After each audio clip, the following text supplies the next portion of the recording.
When we physicists look in outer space for alien life, we don't look for little green men. We look for type 1, type 2, and type 3 civilizations. A type 1 civilization has harnessed planetary power. They control earthquakes, the weather, volcanoes. They have cities on the ocean. Anything planetary, they control. That's type 1. A type 2 civilization is stellar. They've exhausted the power of a planet, and they get their energy directly from their mother star. They just don't get a suntan on a weekend. They use solar flares. They use the power of the sun itself to energize their huge machines. Eventually, they exhaust the power of a star, and they go galactic. They harness the power of billions of stars within a galaxy. Now, for example, Buck Rogers would correspond to a type 1 civilization, a planetary civilization. Star Trek and the Federation of Planets, who have colonized a few star systems, would correspond to a type 2 system. And the Empire of Star Wars would correspond to a type 3 civilization. Now, what are we on this scale? We are type 0. We don't even rate on this scale. We get our energy from, not from stars or galaxies, we get our energy from dead plants, oil and coal. But we can calculate when we will attain type 1 status, in about 100 years. Now, every time I read the newspaper, I see evidence of this historic transition from type 0 to type 1. And I am privileged to be alive in the most important era in the history of the human race, the transition from type 0 to type 1. I read the newspaper, and I see evidence of this everywhere. What is the European Union? The European Union has been formed to oppose NAFTA, that is, the United States, Canada, and Mexico. But why? Because we're seeing the beginnings of a type 1 economy. Huge planetary trading blocks are the beginnings of a type 1 economy. And what language will this type 1 economy speak? Everywhere I go around the world, I find that the elites all speak English as a second language. In the future, the planet Earth will be like that. Everyone will speak their own native language, but on top of that, there will be a type 1 language, probably English.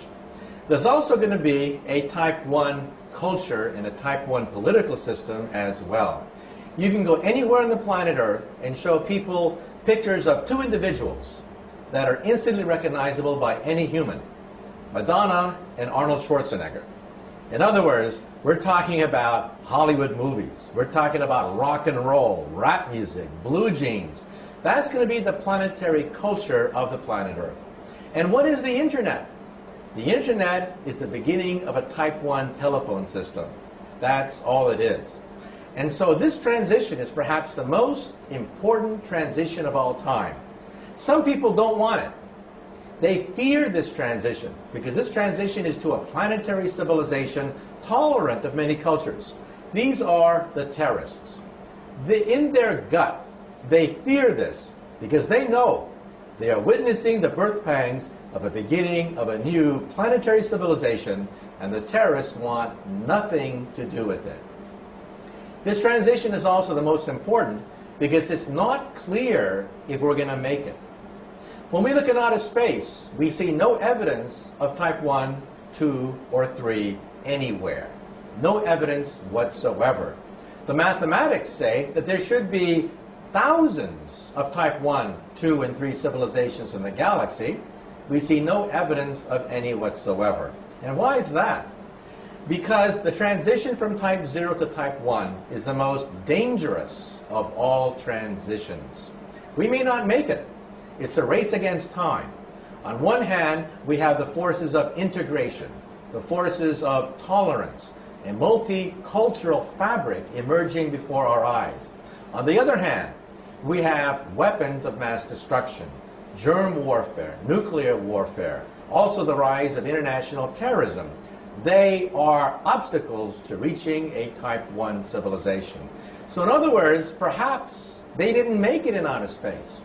If one day we have starships and visit other star systems, perhaps we'll find planets whose atmospheres are irradiated or whose atmospheres are too hot to bear life because they did not make the transition from type 0 to type 1.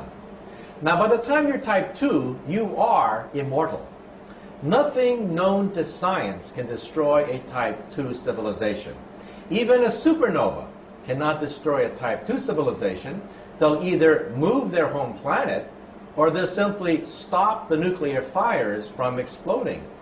And by the time a civilization becomes galactic, they may in fact have the ability to control the fate of the galaxy itself. By the way, if you're type 3, you will explore the galaxy not by sending Captain Kirk on an Enterprise hopping from star system to star system. That would take millions of years to explore the Milky Way galaxy. The way you do it is you would create a robot. Have the robot land on a moon. It would create a factory. It would make millions of copies of itself on this moon, which is quite stable, and send these to other moons. Then each of these would create another factory. Starting with one robot, you would have a million, then a million million, and a million million million, until you had a sphere expanding near the speed of light, containing trillions of these robots. They would land on a moon and simply wait. Wait for a type 0 civilization to become type 1. Now, where have you seen that before? This is the basis of the movie 2001. The movie 2001 is perhaps the most authentic rendition of the encounter of a type 0 civilization with a type 3 civilization. Now, at the beginning of the movie, Stanley Kubrick interviewed many leading astronomers and scientists, and we laid out this scenario, that the most efficient way to colonize a galaxy is to send robots, have them land on the moon, and create a factory, and then they would shoot out and colonize other moons. But at the last minute, Kubrick cut the first 5 minutes of his own film, and the film became super mystical. But the next time you see that movie, realize that the monolith on the moon is perhaps a remnant of a passing type 3 civilization waiting for our type 0 civilization to become type 1. And how long before we have an operating moon base capable of detecting such a monolith? Perhaps 100 years. So again, the generation now alive and our grandchildren are the most important generations ever to walk the surface of the earth. We are the generations that will determine whether we make the transition from type 0 to type 1 or we destroy ourselves because of our arrogance and our weapons.